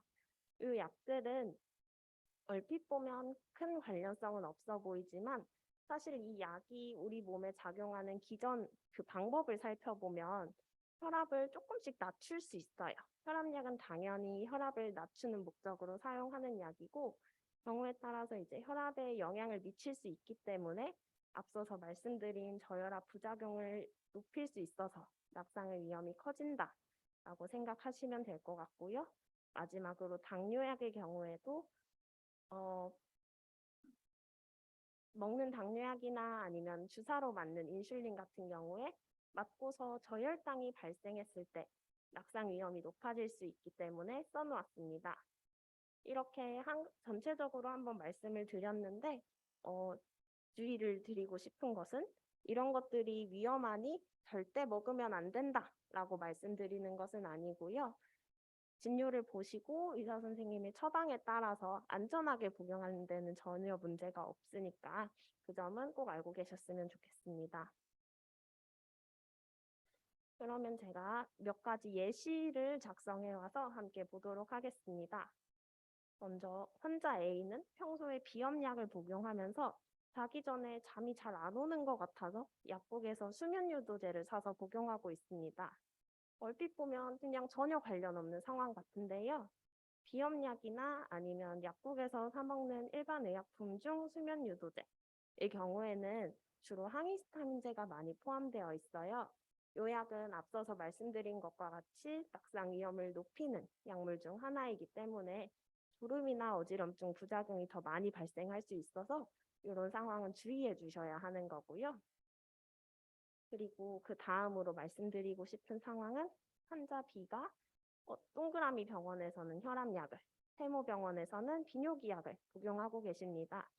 이 경우에는 사실 환자분들께서 전혀 다른 질환으로 다른 병원에서 진료를 보고 계신 상황이기 때문에 상대 병원에 저쪽에서는 이런 질환으로 이런 약을 받아서 먹고 있어요 라는 말씀을 잘 안 하시는 경우가 많은 것 같아요. 하지만 이제 여러 가지 약을 같이 드시게 되면 그 약의 상호작용으로 인해서 부작용 위험이 더 커지거나 할 수 있기 때문에 상대 병원에 꼭 다른 병원에서 어떤 약을 처방받아 드시고 계신지 알려주시는 게 좋을 것 같고요. 혈압약과 비뇨기약을 꼭 항상 같이 먹었을 때 무조건 저혈압이 나타나니까 위험하다라는 것은 아니고 같이 드셨을 때 저혈압 부작용이 더 많이 발생할 수 있다라는 정도로 이해하시면 될 것 같습니다. 그리고 이렇게 말씀드리는 이유는 아무래도 이제 연세가 드시면서 앞에서 설명 들으신 것과 같이 낙상 위험이 높아지죠. 그리고 똑같은 약을 먹어도 젊은 성인에서보다 조금 더 연세가 있으신 경우에 부작용이 나타날 확률이 더 높고 부작용이 나타나더라도 더 위험하게 그게 반영될 수 있기 때문에 항상 주의를 해주셔야 한다고 생각합니다. 그리고 그 다음으로는 약의 예시를 몇 가지 가져와 봤는데요. 처방받아 드시는 약으로 보여드리게 되면 너무 낯선 약들이 많을 것 같아서 많이 보셨을 법한 약을 가져와 봤습니다. 첫 번째 약은 히미테 패치라는 거고 아마 들어보셨을 것 같아요. 멀미에 귀 밑에 붙이는 패치, 멀미약이고요. 이 약 같은 경우에 주의사항을 한번 봐보셨을지 모르겠지만 약의 주의사항에 졸음, 방향감각 상실, 어지러움이 나타날 수 있으므로 운전이나 위험한 기계 조작 시 주의하세요 라는 문구가 들어있습니다. 그래서 이런 식으로 그냥 편하게 사서 사용할 수 있는 약이지만 주의사항이 포함된 약이다 라는 걸 알고 계시면 좋을 것 같고요. 다음 약은 더더욱 많이 보셨을 법한 판피린이라는 약이고요. 종합감기약으로 보통 많이들 챙겨 드시고 사실은 연세 있으신 분들은 그냥 조금 습관적으로 드시는 경우도 가끔 있으시더라고요. 그냥 기호성 식품처럼 뭐 오늘 한 잔, 내일도 한 병 이런 식으로 드시는 경우가 있으신 것 같았는데 이 약도 주의사항을 보시게 되면 졸음이 올 수 있으므로 운전이나 위험한 기계 조작 시 주의하세요 라는 문구가 포함되어 있습니다. 그래서 이런 약국에서 편하게 사 먹을 수 있는 약들에도 주의해야 하는 약들이 포함되어 있으니까 항상 확인을 하시면 좋을 것 같다라는 점 말씀드리고 그 다음으로는 이거는 넘어가고 이걸 보여드릴게요. 우황청심원이라는 약이고 굉장히 다양한 생약이랑 한약 성분이 들어있어요. 그런데 이 약은 더 조금 주의가 강하게 나와 있어요. 이 약을 복용하기 전에는 의사, 한의사, 치과의사, 약사, 한의사와 상의할 것. 어떤 사람들이 약을 먹기 전에 상의해야 하느냐 하면 고령자 또는 의사의 치료를 받고 있어서 다른 약물 투여를 받고 있는 환자. 아마 약국에서 약을 사서 드시면서 이런 약의 주의사항을 생각해 보신 적은 별로 없으실 것 같아요. 그래서 약들을 먹을 때는 항상 이렇게 주의를 해야 된다라는 점 다시 한번 말씀드리고요. 또 간단하게 말씀드리자면 건강기능식품 종류가 있습니다. 환자분들께서 이제 나이가 들고 기력이 쇠해지시면서 아무래도 몸에 좋다는 이런저런 영양제나 건강기능식품을 많이 찾아서 드시는 것 같아요. 물론 무조건 드시면 안 돼요 라고 말씀드리는 것은 아니고요. 필요한 부분은 챙겨서 드시면 오히려 도움이 될 수 있습니다. 아마 뒤에 영양 설명을 들으실 때 자세히 들으실 수 있겠지만 부족한 부분에 대해선 영양분을 채워주는 게 옳은 거고요. 하지만 무조건 많이 먹을수록 다 좋은 건 아니에요. 저희 몸에 좋다는 음식도 그걸 매끼 계속 먹을 수는 없잖아요. 무조건 많이 먹을수록 좋은 것은 아니고 적당히 필요한 만큼 드시는 게 가장 좋은 것이고요. 다만 주의하실 점은 건강기능식품은 식품류예요. 약이 아니기 때문에 딱 필요한 성분만 넣어놓은 게 아니라 그 가공한 식품에 포함되어 있는 모든 영양소가 다 들어있는 거예요. 너무 다양한 성분이 포함되어 있기 때문에 오히려 평소에 드셔야 하는 필요한 약과 그런 상호작용을 일으켜서 뭐 효과를 낮추거나 아니면 너무 과다하게 그런 효과를 일으키거나 그래서 부작용이 나타나게 하거나 하는 등의 영향을 미칠 수 있기 때문에 꼭 드시기 전에 진료 보시는 의사 선생님이나 아니면 약국에서 사기 전에 약사 선생님과 상의를 해보시면 가장 좋을 것 같습니다. 계속 제가 강조한 내용을 다시 한번 써봤는데요.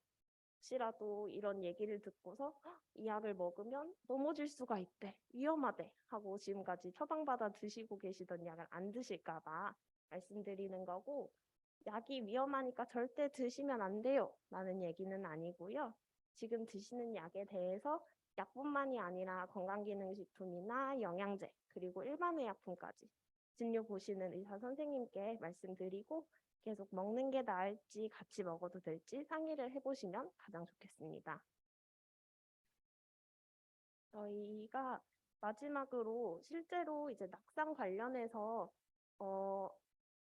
약물을 조절해서 낙상이 줄어든 그런 사례를 한 가지 보여드리려고 하는데, 그 사례에 앞서서 저희가 어떻게 그 환자분을 만나게 됐는지에 대해 말씀드리려고 합니다. 저희 서울대병원 약제부에서 하는 업무 중에 노인 환자분들을 대상으로, 그중에서 약을 여러 가지 드시고 계신 환자분들을 대상으로 하고 있는 상담 업무가 있는데요. 거기서 이제 환자분들과 주로 얘기하는 내용 중에 하나가 노인 환자분께 이제 좀 위험한, 좀 주의해서 드시면 좋을 만한 그런 약품이 처방되어서 드시고 계시진 않은가, 아니면 약을 처방받은 대로 드시기 조금 힘들어하고 계시진 않은가, 그런 내용들을 확인하고 있고요. 그리고 저희 병원 처방약뿐만이 아니라 다른 병원에서 어떤 약을 처방받고 계신지, 일반 의약품이나 영양제나 건강기능식품은 어떤 걸 드시고 계신지 이런 것까지 확인을 하고 있습니다. 그러던 과중에 발견하게 된 사례 한 가지를 말씀드리겠습니다. 저희 병원에서 신경안정제와 신경통약을 드시고 계시던 환자분이 계셨는데요. 이분은 자주 넘어지셨대요. 정말 자주 낙상을 경험하고 계셨다고 상담하실 당시에 환자분께서 설명을 해주셨고, 다만 저희랑 얘기를 하면서 저희 병원뿐만이 아니라 다른 병원 진료도 보고 계시고 거기서 처방받는 약 중에 마약성 진통제, 제가 아까 마약성 진통제에 대해 말씀을 드렸죠. 마약성 진통제를 처방받고 있었던 것을 확인할 수 있었습니다. 그런데 그 마약성 진통제 얘기를 들어보니까 환자분께 굳이 그렇게 센 진통제가 필요하지 않을 것 같은데, 환자분이 필요하다고 요청을 해서 조금 과하게 처방받고 계신 것 같았어요. 그래서 저희가 우선은 낙상을 줄이는 게 굉장히 중요할 것 같으니까 그 병원에 가셔서 다음번에 진료 보실 때 상의를 해보시고 진통제를 줄여보시는 게 좋겠다 말씀을 드렸고, 그 다음에 다른 그 해당 병원에 가셔서 더 이상 진통제를 처방받지 않기로 상의를 하셨던 것 같습니다. 그리고 그 이후에 다음 저희 외래 진료로 오셨을 때 저희가 상담 진행했을 때는 그 마약성 진통제를 끊은 이후에는 낙상이 없었다, 넘어진 적 없다 라고 말씀을 해주셨던 그런 굉장히 명확한 사례가 있어서 한 가지 가져와 봤습니다. 이 정도로 이제 약을 드시는 거, 지금 드시고 계신 약이 낙상과도 어떻게 관련성이 있을지에 대해서 간단히 설명을 드려봤는데요. 저희 강의는 여기까지고 혹시 간단히 질문 주실 내용이 있으실까요? 네. 네. 네. 6개월 전에는 식후 30분 이랬는데 6개월 뒤에는 식후 곧바로 이렇게 써놨어요. 그래 약사님한테 여쭤봤어요. 네. 그랬더니 서울대 병원에서 네. 식후 곧바로 먹게 하라고 명령이라 할까 지시라 할까 이게 내려왔다 하더라고요. 네. 어느 게 맞습니까? 맞아요. 저희가 원래 기본적으로 뭐 하루에 한 번 아침 식사 후 30분 후에 드세요라는 용법으로 환자분들께 처방이 되도록 그런 시스템을 사용하고 있었는데 실제로 그렇게 식사하고 30분 후에 드시는 것과 식사하시고 나서 바로 드시는 것 사이에 큰 차이, 뭐 효과 같은 것에선 차이가 없고 다만 환자분께서 30분 후에 드시려고 하면 오히려 깜빡하는 경우가 많다.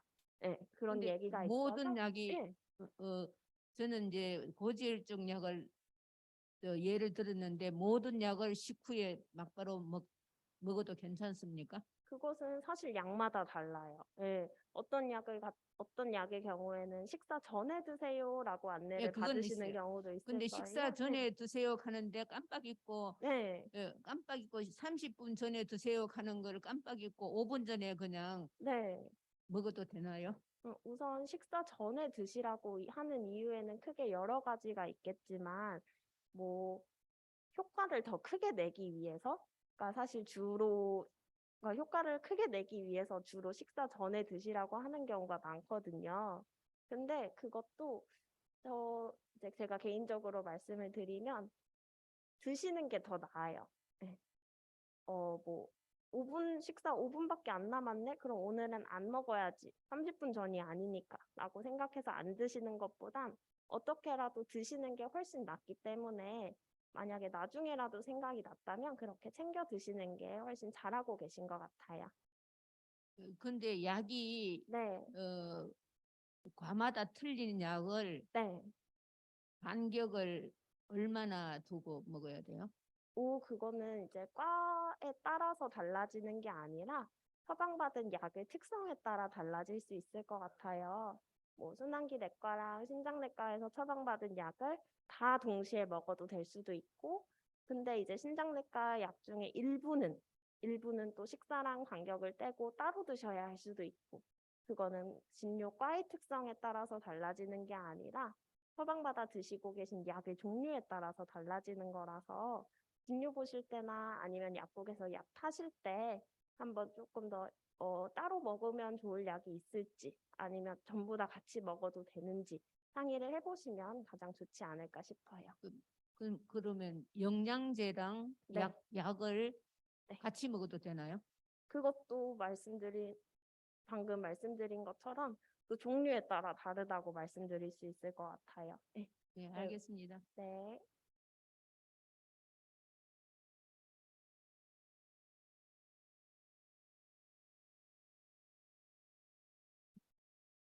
그 약을 부여하는 것이 한 네. 군데가 아니라 네. 2개과 이상을 진료를 보면서 네. 그 처방을 내리는 그 약 자체가 상호 봉화 작용을 해서 네. 말하자면은 부작용이 없어야 되는데 네. 저 같은 경우에는 그 뇌혈증으로 쓰러져서 신경약을 꾸준히 정기적으로 약을 부여하고 있습니다. 그 약에는 그 신경과 안정제, 진통, 근육 이완제, 어지럼증 나온다는 약, 그다음에 뭐 흡수약, 혈압약 이런 것들이 다 포함돼서 그 약을 계속 먹고 있고, 그다음에 그 말하자면 굴절이 돼서 네. 하면은 정형외과가 아주 수술하고 거기 먹는 약들이 전부 다 생제, 진통제 그런 약들인데 제 같은 경우에는 한 6개월 동안 그 치료를 받으면서 약을 꾸준히 그 정형외과 약을 먹다 보니까 배가 이상하니 아프고 쓰려서 이거 안 되겠다 해가지고 병원에 가서 소아과로 가가지고 네. 진료를 받아보니까 내시경 검사를 하다 보니까 그 천공이 비슷하게 뻐먹게 아주 그냥 크게 나서 하신 말씀이 절대 정형외과 약을 먹지 말라. 네. 그런 경향이 있어 부작용을 많이 느꼈어요. 네. 그것 때문에 한참 동안 하면서 지금은 거의 진정돼서 되고 있는데 이와 같이 2개과 이상이 말하자면은 약을 복용하는 때 상호 봉화 작용할 수 있는 그 약 처방 뭐 이런 프로그램이나 메뉴가 있어가지고 이 약을 이 약을 먹어서 안 된단 말이지. 네, 죄송하지만 말씀 중에 시간 관계상 제가 끊고서 잠깐 짧게 답변을 드리면 그거는 매뉴얼화하기 힘든 게 뭐 위장약이라고 부르는 약 안에도 너무나도 다양한 종류가 있어서 환자분들께 저희가 그렇게 안내를 드리기는 조금 힘든 면이 있을 것 같아요. 그래서 저희가 계속 이제 의사 선생님이나 아니면 약사 선생님께 문의하시는 게 가장 정확하고 좋을 것 같다라고 말씀을 드렸던 거고요. 혹시라도 궁금하시면 근처에 있는 병원이나 약국 찾아가 보셔도 될 것 같아서 그렇게 한번 상담을 받아보셔도 좋을 것 같아요. 네. 그리고 이제 저희 다음 그 강의도 남아 있어서 저는 이만 인사드리도록 하겠습니다.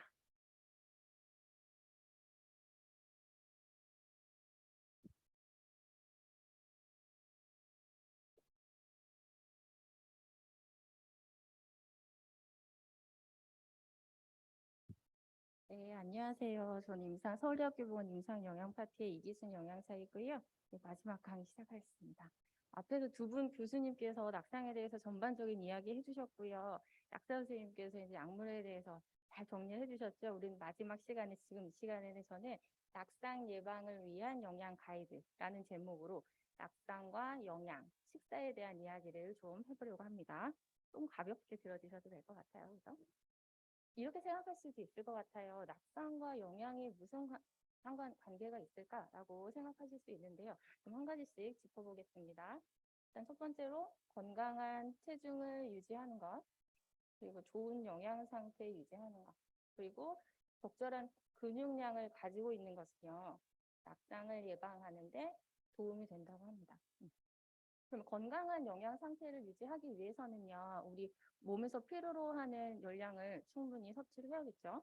그리고 좋은 영양 상태를 유지하기 위해서는 다양한 영양소를 섭취해야 되는 균형 잡힌 식사가 중요합니다. 그리고 근육 예방하기 위해서는 우리 어떤 영양소가 중요할까요? 아실 것 같아요. 앞에 교수님도 말씀하셨어요. 네, 단백질 섭취. 네. 운동과 함께 단백질, 우리 지금 식사 이야기니까 단백질 섭취 굉장히 중요하고요. 아마 이번 시간에는 제가 단백질에 대한 이야기를 가장 많이 할 것 같아요. 한 가지씩 보면요.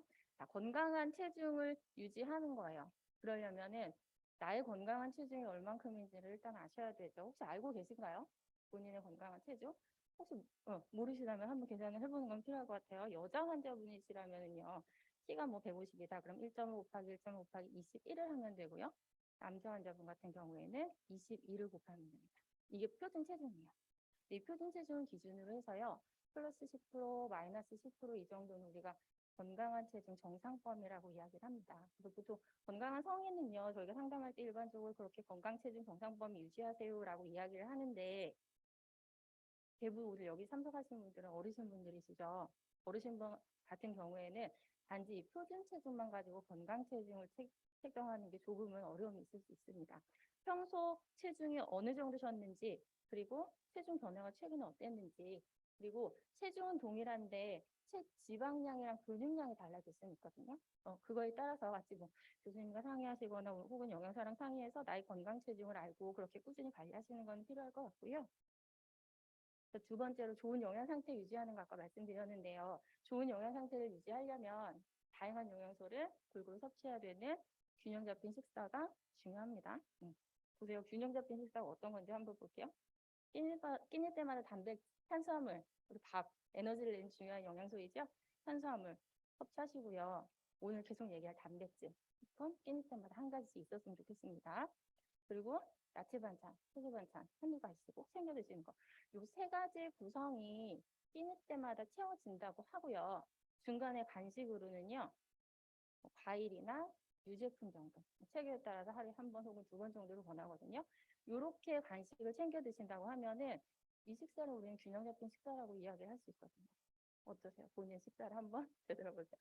저는 현재 서울대학교병원 외래에서 환자분들 상담을 하고 있거든요. 다양한 질환을 갖고 계신 분들을 매일매일 봅니다. 그런데 그런 분들의 질환에 따라서 저희도 문제점을 찾아서 영양 중재를 해드려야 되잖아요. 그러면은 평소에 어떻게 드시는지를 먼저 저희는 알아야 돼요. 그래서 평소에 식사 어떻게 하세요? 다 조사를 하거든요. 근데 실제적으로 이렇게 챙겨서 드시는 분들이 과연 얼마나 될까요? 특히 예, 어르신분 같은 경우는요, 대부분 이렇게 말씀하세요. 반찬 챙겨 먹기 귀찮아서 그냥 밥이랑 국이랑 김치만 간단히 드셨다. 오늘 오전에도 환자분들 뵙고 왔는데 어르신분들은 대부분 그렇게 이야기를 하십니다. 그게 아니라는 거예요. 근데 여기 참석하시는 분들은요, 조금은 이제 신경 쓰셔서 뭐 고기 생선 힘들다라고 하면은 두부 계란으로 간단히 요 세 가지 구성을 좀 맞춰 먹자라고 기억을 하시고요. 단백질 얘기 계속 할 겁니다, 오늘. 그러면 나의 식습관 어떤지 한번 점검을 해볼게요. 질문 드릴 거예요. 두 가지 질문 드릴 거예요. 첫 번째, 하루에 3끼 식사하십니까? 어떠세요? 식사하시는 분?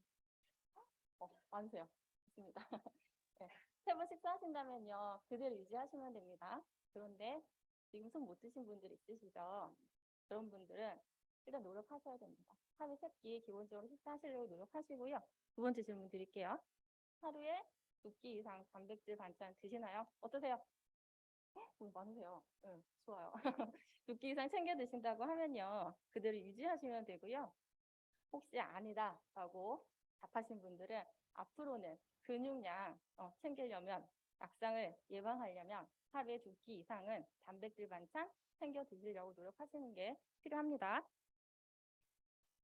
단백질 반찬은 모두 아시죠? 고기, 생선, 두부, 계란 이런 것들이에요. 자세히 좀 설명드릴게요. 또 자, 만약에 이렇게 단백질 섭취 자꾸 하라는 이유 뭘까요? 단백질 섭취가 충분하지 못하면 무슨 일이 생겨요? 단백질이 하는 역할을 충분히 못하게 되는 거죠.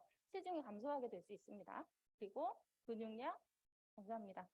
면역력, 밀접하게 관련 있죠. 떨어질 수 있어요. 그래서 우리가 오늘 얘기하는 주제 있죠. 낙상 위험 증가할 수 있습니다. 그래서 저는 여기서 권해드리고 싶은 거는 식사를 통해서 단백질 식품을 규칙적으로 챙겨 드셨으면 좋겠어요. 여기서 기억하셔야 되는 거는 일단은 우선은 식사를 통해서 섭취하셨으면 좋겠다. 라는 이야기고요. 그럼 얼마나 먹어야 되나요? 단백질 식품 좀 살펴볼게요. 자, 이게 단백질 식품입니다. 흔히 이제 어르신분들이 오세요. 단백질 뭐 드세요? 이렇게 질문을 하잖아요. 그러면 가장 먼저 나오는 게 고기예요. 붉은 육류 싫어요. 냄새 맡기 싫어요. 라고 하시거든요. 꼭 고기뿐만 아니고 고기 싫으시면요, 닭고기 드셔도 되고요. 오리고기 드셔도 되고요. 육류 싫어하시는 분들은요, 생선이나 뭐 새우나 오징어 같은 해산물도 우리 단백질 식품입니다. 고기 생선 준비하시는 거 번거로우시잖아요. 두부, 계란 아니면 콩자반이라도 해놓고 몇 끼 챙겨 드시는 것도 한 가지 방법일 수 있어요. 그래서 이러한 단백질 식품을 하루에 2끼 이상 한두 토막스만 챙겨 드세요. 단백질 식품 말고 또 단백질을 섭취할 수 있는 것은 우리 유제품이에요. 제가 여기서 말씀드린 단백질 식품들 있죠. 고기나 생선 같은 거 뭐 한 40g, 50g이 들어있는 실제 단백질 양은 한 8g 정도 되거든요. 근데 우리가 우유를 한 잔 마시면 거긴 단백질이 어느 정도 들어있을까요? 말씀해보면 어느 정도 들어있을 것 같아요? 5g? 얼마나 비슷하게 맞추셨어요. 6g 정도 들어있다고 생각하시면 돼요. 고기 저만큼 8g 들어있어요. 우유 한 잔에 6g 들어있어요. 적지 않은 양이죠. 그래서 단백질 식품을 매일 2끼 이상 한두 토막 섭취하시면서요, 유제품을 한 접시만이라도 챙겨 드시자고요. 그러면은 단백질 많이 부족하지 않을 수 있어요. 그래서 이렇게 챙겨 드시고, 실제적으로 열량이랑 단백질 양을 기준으로 해서 성차림을 해봤거든요. 자, 체격이 한 55에서 60kg 나가신 환자분이시라고 하면은 하루에 필요한 열량이 한 1,700에서 1,800 정도 됩니다. 단백질 요구량은요, 한 60에서 70. 이건 어떻게 계산하냐면요, 체중에다 뭐 1.0에서 뭐 한 1.3g을 곱하면은 그게 내가 하루에 필요로 하는 단백질 양이에요. 이건 고기 무게 아니에요. 간혹 착각하셔서 60, 75 단백질 먹으라고 했다고 고기 60g 드신다고 하는데 그거 아니에요. 단백질 양입니다. 저렇게 키가 한 55에서 70 정도 되면 저만큼의 열량과 단백질이 필요한데 상차림을 해봤어요. 밥에도 단백질이 있는 거 아시죠? 저 정도 열량을 섭취하려면요, 밥을요 한 3분의 2 공기에서 1공기 정도, 이거 3끼 드신다는 기준이거든요. 그리고 단백질 식품을 한두 토막씩 챙겨 드시는 거예요. 그리고 아까 우리 좀 어디 단백질 있다고 이야기했죠? 유제품에 있습니다. 우유 한 잔 챙겨 드세요. 그리고 마지막에 넣은 것은 영양 보충 음료예요. 뒤에서 소개를 해드릴 건데, 식품으로 충분하지 못한 경우에는 영양 보충 음료의 도움을 받는 것은 괜찮습니다. 하지만 식품 드시지 않고 무조건 보충 대로 의지하시는 것은 권장하지는 않아요. 그래서 이렇게 상차림해서 드시면은 한 1,700에 한 60, 75 정도 되는구나. 대략적으로 기억하고 가십시오. 조금 전에 말씀드렸죠. 식품으로 섭취가 충분치 않으면은 보충 음료를 드시는 것은 괜찮아요. 제가 어르신분들 상담하다 보면요. 저작이 힘드셔서 씹는 게 어렵다. 혹은 고기나 뭐 생선 냄새 힘드시다 하시는 분도 많고요. 간혹은 뭐 종교적인 이유로 아니면 개인의 신념 뭐 이런 걸로 인해서 고기나 생선을 안 드시는 경우도 있더라고요. 그럴 때에는 그런 단백질 식품을 다 제한하다 보면은 필요로 하는 요구량 충족 못 하거든요. 그때는 영양 보충 음료 사용하시는 거 도움이 됩니다. 되게 다양한 제품들이 나와 있어요. 그리고 제가 이렇게 두 개로 구분을 했는데요. 위에 있는 것들은 똑같이 200ml, 200칼로리인데요. 단백질 함량이 더 많아요. 그리고 아래 제시된 것들은 그냥 일반 제품이고요. 이것도 단백질 함량 적지 않습니다. 만약에 단백질을 적극적으로 보충해야 된다라고 하면은 고단백 제품 드시는 거 권해요. 그런데 어르신분들이 일단 고단백 제품을 드시고 이야기하시는 것 의견 중에 단백질 함량이 조금 높아서 그렇지 실질적으로 조금 소화가 덜 됐습니다. 그리고 간혹 어떤 분들은 저거 빨리 드셨을 때는 어르신분들도 설사하시는 분들. 그래서 일단은 고단백 제품을 권하기는 해요. 하지만 드셨을 때 조금 불편하다라고 하면은 괜찮습니다. 그냥 일반 제품 맛도 되게 다양하거든요. 일반 제품은 그래서 이거에서 그냥 맞는 거 챙겨 드시는 거 그렇게 권해요. 그리고 지금 단백질 부족해서 이렇게 권해드리는데 이렇게 음료 막 200ml까지 드시는 것을 또 불편해 하시는 경우가 있어요. 볼륨에 대한 그 양에 대한 부담감 이런 것 때문에 그럴 때는 또 어떤 걸 통해서 보충을 할 수가 있죠? 파우더 제품들도 있어요. 파우더 제품들도. 그래서 혹시 뭐 물에 타서 드셔도 괜찮은데 이런 파우더 제품들을 솔직히 맛이 그렇게 있지는 않습니다. 그래서 좀 다양한 방법으로 활용해가지고 드실 수 있거든요. 예를 들면은 집에서 음식을 하세요. 감자 으깨을 하세요. 그런 과정에서 감자를 익혀서 으깬 다음에 어느 정도 조금 식히는 게 좋습니다. 너무 뜨거우면은 단백질 파우더가 좀 응고될 수 있어요. 그래서 고기에다 단백질 파우더를 같이 넣고 마요네즈와 설탕과 잘 섞어서 혼합해서 드시는 방법이 있어요. 맛이 그렇게 많이 나진 않습니다. 혹은 이렇게 과일이랑 뭐 우유수유 혼합할 때 단백질 파우더 섞으면요 별로 그렇게 맛이 나지 않아요. 이런 방법도 활용하실 수 있고요. 미숫가루 넣을 때 미숫가루 살 때 같이 단백질 파우더 혼합하면은 이것도 도움될 수 있습니다. 그리고 실제로 식단 하실 때 활용하실 수도 있어요. 죽이나 국물이나 스프처럼 물기가 있는 음식에 파우더를 소량씩 혼합해서 드실 수 있는데요. 아까 말씀드렸던 것처럼요. 국물이 너무 뜨겁거나 음식 자체가 너무 뜨거우면 단백질이 조금 응고될 수 있어서 어느 정도 따뜻할 정도로 식힌 다음에 드시는 건 괜찮고요. 혹은 나물 반찬 무치실 때 혹은 샐러드 드레싱에도요. 단백질 파우더 조금 혼합해가지고 활용하실 수 있습니다. 식사하실 때도 활용하실 수 있어요. 자, 마지막으로 비타민 D에 대해서 한번 간략히 이야기를 하겠습니다. 비타민 D 같은 경우는요. 체내에서 하는 역할이 칼슘과 인의 흡수를 촉진하고 면역 기능을 강화시키고 고관절의 골절 예방 그리고 낙상 위험을 감소시키는 역할을 한대요. 하지만 왜 비타민 D의 특징은 음식을 섭취하는 것보다는 우리가 햇볕 쬐면서 체내에서 합성되는 비율이 굉장히 높다고 하잖아요. 그래서 우선적으로는 비타민 D가 풍부한 식품들을 꾸준히 섭취하되 우리 어르신들 햇볕 잘 안 쬐시죠? 하루에 한 번씩 나가서 한 20분씩, 40분씩, 30분씩 햇볕 쬐고 들어오시는 게 비타민 D 합성에 도움이 된다 하니까 그렇게 조금 생활 습관을 바꿔보셨으면 좋겠고요. 당부드리고 싶은 거는 무분별하게 그냥 뭐 보충제를 고용량으로 드시거나 그런 것도 조금 주의가 필요하니까 그런 경우는 뭐 교수님과 상의하셔서 보충제는 이렇게 유지하시는 게 좋을 것 같습니다. 정리하고 마치겠습니다.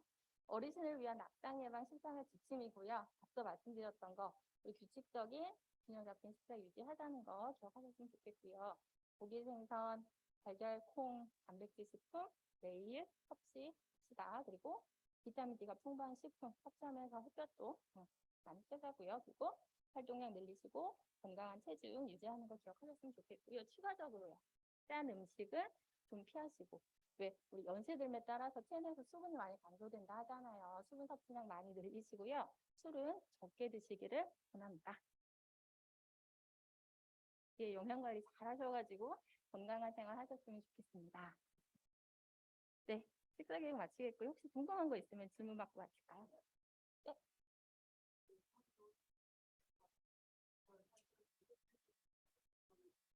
알고 있는데 우선 반찬 만들기가 귀찮아가지고 그래서 이제 저기 뷔페를 가가지고 한 끼를 점심 겸 아침 겸 해가지고 먹고 아침 저녁은 그냥 빵이나 우유 한 잔 뭐 이렇게 떡이나 우유 한 잔 하고 이제 그렇게 하거든요. 근데 제가 봤을 때 한 끼에 그 단백질 먹는 양은 좀 많은 것 같아요. 근데 그렇게 한 번에 이렇게 하루에서 안 좋아요? 저는 몸에서 활용되고 이용되는 정도가 가장 효과적이려면요. 한 번에 그렇게 다량을 몰아드시는 것보다는 끼니 때마다 나누어서 매번 섭취하는 것이 훨씬 더 바람직합니다. 그런 식습관을 조금 바꾸셨으면 좋겠다. 근데 나가서 먹으니까 일단 또 먹을 만큼 먹고 이제 그냥 그러다 보니까 조절하셔야 됩니다. 그죠. 네. 그게 좀 생각이 들어요. 불필요하게 많이 먹으면요. 결국에는 그거 다 살찝니다. 체중 늘어나고요. 지방 늘어납니다. 네. 좀 창피한 질문인데요. 그 햇볕 쬐일 때 우리가 지금 이렇게 막 다 가리고 있잖아요. 이거 하고 좀 이렇게 보여야 되는 건지 그게 궁금하네요. 그렇게 가린다고 하면은 사실 그렇게 효과가 있지는 않다고 하더라고요. 네, 자외선 알겠습니다. 차단제 바르고 막 이렇게 다 가리고 하면은 사실 그렇게 도움이 되지는 않는다고 합니다. 예, 알겠습니다. 더 이상 질문 없으시면요. 이번 강의 마치겠습니다. 네, 좋은 강의 감사합니다. 저는 마지막으로 발표가 하나 남았는데 저는 5분입니다. 지금까지 임상 시험을 진행하려고 하는데 지금까지 많은 이론들을 공부하셨잖아요. 제가 어떻게 진행되고 저희 과에서 지금 진행되고 있는 사항들 좀 말씀드리도록 하겠습니다. 네, 시작하겠습니다. 저는 재활의학과 연구원 김성대라고 합니다. 먼저 낙상 예방 연구를 좀 소개하고 싶은데 목적은 다한 것 같고 네, 결국에는 목적이 낙상 예방 프로그램을 저희가 아까 교수님들께서 정말 열심히 1년 넘게 회의를 하셨어요. 연구하시고 프로그램을 만들었는데 이것들을 잘 검증하는 게 저희 목표입니다. 한 번씩 저희가 넘어진 낙상하신 어르신들 찾아뵙고 인터뷰를 하게 됩니다. 왜 넘어지셨어요? 물어봐요. 왜냐면 저희가 진짜 알아야 되니까 왜 넘어지셨는지. 조심성이 없었었어. 또는 다리 힘이 없었었어. 요 두 개로 요약이 됩니다. 많으신 분들 인터뷰하면 요약하면은 조심성이 없었었어. 다리 힘이 없었었어. 그러면은 어떻게 해결할 수 있을까요? 조심하면 되고 운동하면 되고 그렇죠? 근데 진짜로 옛날에는 이렇게 저희가 주의를 줬었어요. 조심하시고요. 운동 열심히 하세요. 그러면 낙상 없어져요. 그런데 알고 보니까 어떻게 돼요? 아니 한 번 보시니까 한 번 넘어지신 분들은 계속 넘어지시는 거예요. 아니 아까 분명히 조심하시고 운동 열심히 하라 그랬는데 이것만 열심히 하면 되는데 왜 자꾸 넘어지실까? 넘어지셔도 넘어질 때마다 너무 심하게 넘어지시는 겁니다. 그러니까 첫 번째 6년 전에 한 분이 이거 한 분 거예요. 한 분 지금 엑스레이인데 6년 전에 왼쪽 무릎 다치셨어요. 부러지셨어요. 3년 전에 또 낙상되셨어요. 오른쪽 어깨 부러지셨어요. 6달 전에 또 병원 오신 겁니다. 낙상으로 왼쪽 고관절 네, 골절이 되셨어요. 왜 자꾸 넘어지시는 걸까? 그러니까 원인을 사실 제거하면 결과가 사실 일어나지 않잖아요. 그래서 저희가 그러면 원인은 낙상의 원인은 위험 요소가 있고 아까 전에 김기현 교수님 말씀하셨듯이 여러 가지 복잡해요. 많아요. 낙상을 위험을 일으키는 것들이. 낙상 발생을 이제 이런 것들이 하게 만드는데 그럼 낙상 위험 요소를 없애버리면은 낙상 발생하지 않겠네요. 이렇게 간단하게 저희가 시작하는 겁니다. 그래서 오늘 낙상 위험 요소를 알아볼 거예요. 왜 넘어졌을까? 저희가 아까 말씀드렸죠. 1년 넘게 정말 저희 연구진들이 많이 리서치하고 연구하고 공부했어요. 운동이 부족하더라. 아까 다리 힘이 풀려서 그렇죠. 두 번째, 약물을 너무 많이 먹는 것도 문제고 특히 낙상을 높이는 약물이 있는 거예요. 아까 전에 배우셨을 거예요. 주거 환경, 욕실에 가보니까 너무 미끄럽게 돼 있더라. 또는 계단에 가보니까 손잡이가 없더라. 이런 것들이 있습니다. 기립성 저혈압 일어났는데 뭐 어지러운 분들이 계시잖아요. 시력이 0.5만 저하가 한쪽만 저하가 돼도 낙상이 높아진대요. 발하고 신발도 문제인데 발 변형이 있으면 또 낙상이 심해진다고 합니다. 또 신발도 예쁜 거 아까 신지 말라 하셨죠? 그 등산화가 좋은데 이런 것들 예쁜 거 신으시면 자꾸 넘어진답니다. 기저질환, 요실금 같은 거 있잖아요. 그런 것들도 낙상을 높인다고 하네요. 파킨슨병이나 심지어 인지 기능이 좀 떨어져도 낙상을 높인대요. 영양 결핍 아까 드셨죠? 비타민 D나 단백질 부족하면은 네, 낙상 무조건 높습니다. 총 저희가 한번 살려보니까 8가지예요. 너무 복잡하죠? 그래서 이거 도저히 너무 복잡하다. 저희가 좀 이제 정리가 됐으니까 좀 줄여보자 하니까 4개로 줄였어요. 아, 그러면 운동이 부족하고 약물이 너무 많아서 일어나구나. 영양 중재, 영양을 좀 잘 먹으면 되겠다. 환경 수정, 집에 물건 같은 거 좀 잘 정리하면 되겠다. 이렇게 됐어요. 그래 4개도 많다. 2개로 한번 줄여보자. 그래 됐어. 그래서 운동이랑 그럼 교육을 저희가 잘 하면은 낙상 예방할 수 있겠구나. 이렇게 된 겁니다. 복잡하죠. 그래서 중재군이랑 대조군이랑 결국엔 있어요. 이게 뭔가 중재군은 아까 저희가 만든 프로그램을 받으시는 분들이에요. 받으실 분들이에요. 1년 동안 좋은 프로그램 받으면 좋아지겠어요? 나빠지겠어요? 좋아지죠. 그렇죠. 개선되죠. 대조군은 아무것도 안 하시는 분들이에요. 1년 동안 이거 좋아지겠어요? 나빠지겠어요? 그대로 유지되겠어요? 유지되죠. 그렇죠. 그래가지고 저희가 이러면 잘 되겠구나. 받으시는 분들은 좋아지고 안 받으시는 분들은 그대로 있고 그렇죠. 그런데 저희가 사실 마음대로 못해요. 저희가 여기 임상시험 시작하려고 하면은 병원에 허락을 맡아야 되는데 검증을 하라고 해요. 검증하세요. 검증이 필요합니다. 그래서 여기 보면은 동의서 나중에 받으실 텐데 검증되지 않는이라고는 써야 돼요. 저희가 검증을 하는 단계가 필요합니다. 뭘 통해서? 대조군을 통해서. 그래서 저희가 중재군과 대조군 나눠요. 그래서 보면은 중재군 좀 시켜줘 그럼 저희가 안 돼요. 왜냐하면 컴퓨터를 다 같이 이제 뭐 앞에 봐가지고 띡 돌려요. 컴퓨터가 정해줘요. 그럼 뭐 섭섭하니, 니 왜 그러니, 딴 사람은 해줬니, 나는 왜 그러니 막 그러십니다. 그러시면 안 돼요. 그렇죠? 컴퓨터가 정해줬기 때문에. 그래서 이제 정해져서 검증된 결과가 있으면은 검증이 다 됐어요. 저희가 만든 프로그램이. 그러니까 이제 잘 되면은 서울대에서 하던 그 프로그램, 낙상 프로그램이 낙상 예방 효과가 좋더라. 요게 저희가 원하는 거예요. 그래서 그런데 저희가 요걸 하려면은 사실 어르신들의 관심과 좀 참여가 필요합니다. 그래서 여기 뭐 원내에도 이렇게 좀 붙여놓고 지하철에도 이렇게 붙여놔서 저희가 네 보셨죠? 네 하고 있고 결국에는 저희가 목표가 낙상 또 고혈압 120, 80 다 아시죠? 당뇨 뭐 공복치 110 넘어가면 안 된다. 이런 것처럼 저희가 낙상도 간단하게 평가하고 간단하게 치료할 수 이런 임상적 근거를 생성해서 표준 치료로 만드는 게 저희 목표입니다. 그래서 오늘 오늘 오셨다고 해서 여기 참석하신 분들 지인들 중에 영상 편지가 있다고 하는데 좀 볼게요. 네.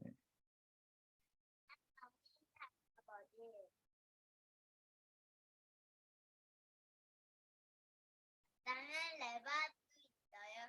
넘어지지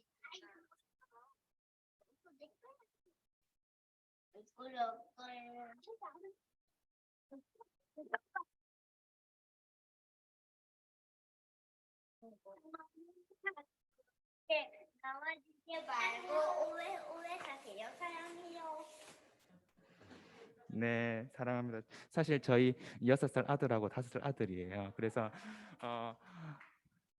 부모님이 저희 이제 65세시거든요. 제 말은 절대 안 들으시는데 손주 말들은 잘 들으세요. 손주가 사달라면 다 사주고요. 손주 하지 말라는 거 안 하고 그래요. 여러분들도 누군가의 정말로 사랑받는 존경받는 할머니시자 할아버지시자 어머니시자 아버지시잖아요. 사랑하는 분들과 오래오래 낙상하지 말고 건강하게 사십시오. 저희 바람입니다. 감사합니다. 예. 오늘 저희 순서는 다 마쳤고요. 질문 사항 있으면은 지금 설문지 나눠드렸습니다.